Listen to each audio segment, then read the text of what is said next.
ऐसा है, जो भी संविधान का विरोध करेगा और जो भी संविधान के मूल्य ढांचे को तोड़ने का काम करेगा और जो संविधान के अकॉर्डिंग अपना काम नहीं करेगा, हम उन सबका विरोध करेंगे।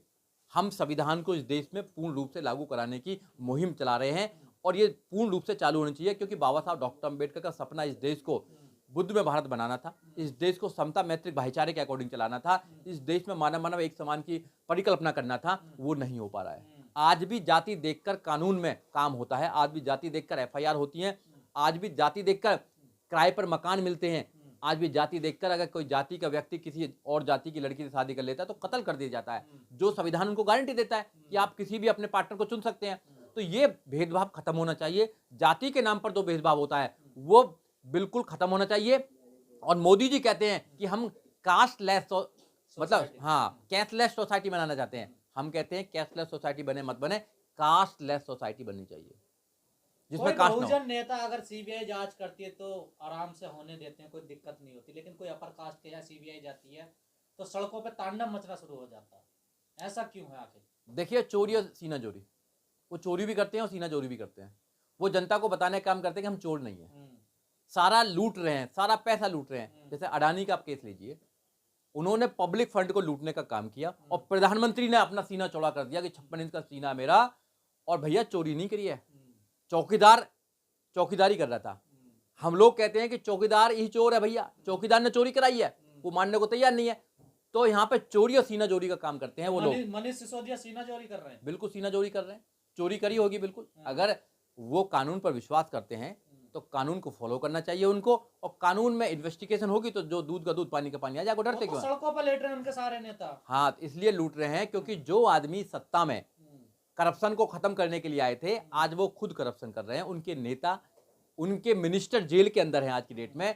तो केजरीवाल जी को सोचना चाहिए कि केजरीवाल जी ने दिल्ली की सरकार को और लोगों को जो बेवकूफ बनाने का काम किया। उन्होंने कहा कि हम देश में जो करप्शन है उसको खत्म करेंगे। कांग्रेस करप्शन कर रही है, वो पार्टी करप्शन कर रही है। दुनिया भर के लोग फाइल लेकर घूमते थे, फाइल लेकर घूमते थे ना, लूट लिया, दलित फिर भी केजरीवाल के साथ फाइल लेकर घूमते थे। तो आज वो फाइल कहाँ है? आज खुद उनके नेता अगर जेल में जा रहे हैं तो कुछ ना कुछ तो चोरी करी है, उसका इन्वेस्टिगेशन होना चाहिए। दूध का दूध पानी का पानी हो जाएगा। आप कहते हैं केजरीवाल ने दलितों को लूट लिया, दलित फिर भी। देखिए, मैं ये कहता हूं कि जो केजरीवाल जी कहते हैं उनकी करनी और कथनी में अंतर है।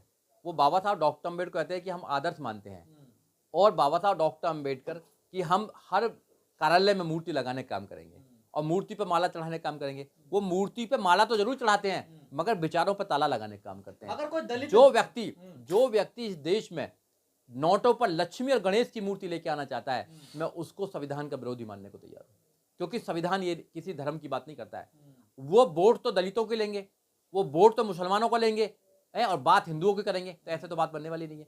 आपको क्या जरूरत है? नोट पे जो है नोट पे संविधान छपना चाहिए, नोट पे संविधान निर्माता का फोटो लगना चाहिए, ये आप तो बात कहेंगे नहीं। तो आप भी उन्हीं की राजनीति कर रहे हैं, आप भी वो बड़े बड़े हैं, शिकार कर रहे हैं दलितों का, आप छोटा शिकार कर रहे हैं। अगर आम आदमी पार्टी में अगर किसी दलित मंत्री नेता के साथ अगर कोई आरोप लग जाता, तुरंत इस्तीफा हो जाता, लेकिन जो अपर कास्ट नेता है मनीष सिसोदिया, सत्येंद्र जैन, वो जेल भी चले जाते हैं, तब भी उनका इस्तीफा नहीं होता। देखिए, इस्तीफा इसलिए नहीं होता क्योंकि जो केजरीवाल है उनके साथ मिले हुए हैं। जितना भी गड़बड़ी हो रही केजरीवाल जी करा रहे थे। जब कोई बड़ा नेता होता है, किसी पार्टी का कोई अगर प्रेसिडेंट होता है या कोई मुख्यमंत्री होता है, तो मुख्यमंत्री के बिना दलितों के साथ क्यों नहीं खड़े होते ना? दलित नेता के साथ केजरीवाल क्यों नहीं खड़े होते? मुख्यमंत्री के बिना कोई भी काम नहीं हो सकता है। बिना मुख्यमंत्री की सलाह के बिना अगर कोई करप्शन होता है तो उसमें मुख्यमंत्री का हाथ होता है। तो अपने लोगों को बचाने का काम करेंगे, क्योंकि किसने कराया भाई? करप्शन तो उसी ने कराया। और रही दलित नेताओं की बात, दलित नेताओं को वो अपना नेता नहीं मानते हैं। उधर ने बाबा साहब डॉक्टर अम्बेडकर का रिजर्वेशन, पॉलिटिकल रिजर्वेशन है, उसकी वजह से वो जीत के आ जाते हैं और लोगों को वोटिंग की वजह से उनको बना देते हैं। वो सिर्फ नाम के मंत्री रहते हैं, काम के मंत्री नहीं है। उन पर तो किसी का ट्रांसफर कराने की बस की नहीं है, इतनी पावर भी नहीं है। तो वहां तो शोषण होता है, हर पार्टी में दलितों का शोषण होता है। वहां उनके साथ में वहां पर एक डिस्क्रिमिनेशन किया जाता है, छुआछूत की जाती है। उसका एक उदाहरण है, जितनी भी पार्टियां हैं, चाहे वो बीजेपी है, चाहे वो कांग्रेस है, चाहे वो सपा है या वो आम आदमी पार्टी है, सब में SC ST सेल है, सब में सेल बना रखी है, अपनी सेल में डाल देते हैं वहां पे।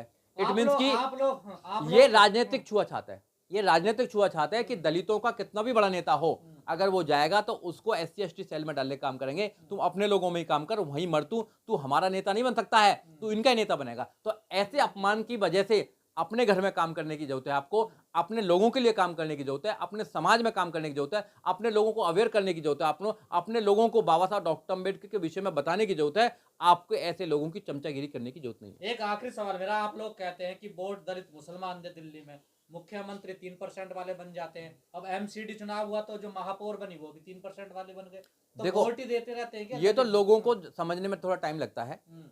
10 लोग MP बनाए राज्यसभा में, एक भी SC नहीं है, केजरीवाल ने, एक भी मुस्लिम, केजरीवाल ने दिल्ली के अंदर 3 बनाए थे, तो उसमें एक भी SC नहीं और एक भी मुसलमान नहीं। ज्यादातर जो वोट देता है दिल्ली के अंदर वो दलित और मुस्लिम वोट देता है, और पूर्ण रूप से वोट देकर इनको मुख्यमंत्री बनाने का काम करता है। मगर हमारा हिस्सा नहीं है, पावर में हमारा हिस्सा नहीं है। बाकी वोट के लिए हम तैयार हैं, वोट देंगे हम लोग, मगर पावर देंगे तो पावर अपने लोगों को देंगे। इस्तेमाल हो रहा है आप लोगों हाँ, इस्तेमाल, टोटल इस्तेमाल हो रहा है। जहां जहां भी पावर की बात होगी हमको पावर नहीं दिया जाएगा, और हम अगर अपने अधिकारों की बात भी करेंगे। राजेंद्र गौतम जी ने क्या करा? राजेंद्र गौतम जी ये तो करा था कि बाबा साहब डॉक्टर अम्बेडकर की बताई हुई 22 प्रतिज्ञाओं को उच्चारण किया। उच्चारण करने पर दबाव बनाया कि आप भैया मंत्री पद से इस्तीफा दो। और एक ऐसे मंत्री हैं जो बहुत लंबे समय से जेल के अंदर हैं, जिन पर करप्शन का केस चल रहा है। अब मनीष सिसोदिया अंदर चले गए हैं, उन पर भी करप्शन का केस है, उनसे कोई इस्तीफा नहीं मांग रहा है। तो क्यों नहीं मांग रहा है? तो बचाने का, पूरी सरकार बचाने में लग रही है। चोर को बचाने में तो तुम सामने आ जाओगे, और जो व्यक्ति सिर्फ बाबा साहब डॉक्टर अम्बेडकर के बताए हुए रास्ते पर चलना चाहता है उसका तुम इस्तीफा ले लोगे। तो ये क्या जातिवाद नहीं है क्या? ये पॉलिटिकल, ये छुआछात नहीं है क्या? तो मैं जब भी तो कहता हूँ, और पार्टियों में आपके साथ में कुत्ते जैसा व्यवहार होता है, वहां आपकी ज्यादा वैल्यू नहीं है। आपकी वो टुकड़ा डालेंगे तो आप, जब आपको लग रहा है कि भूख लग रही है, टुकड़ा डाल देंगे, टुकड़ा खा लो, वहां आपका हिस्सा नहीं है। अपनी जो पार्टियां हैं, अपने जो बाबा साहब माननीय काशीराम साहब ने जो पार्टी बनाई है, वहां आप राजाओं की तरह काम करते हैं, वहां राजाओं की तरह आपकी सोच होती है। हम आइडियोलॉजी के लिए काम कर रहे हैं, आइडियोलॉजी के लिए काम करते रहेंगे। इस देश में संविधान को लागू करा के पूर्ण रूप से लागू करा कर रहेंगे।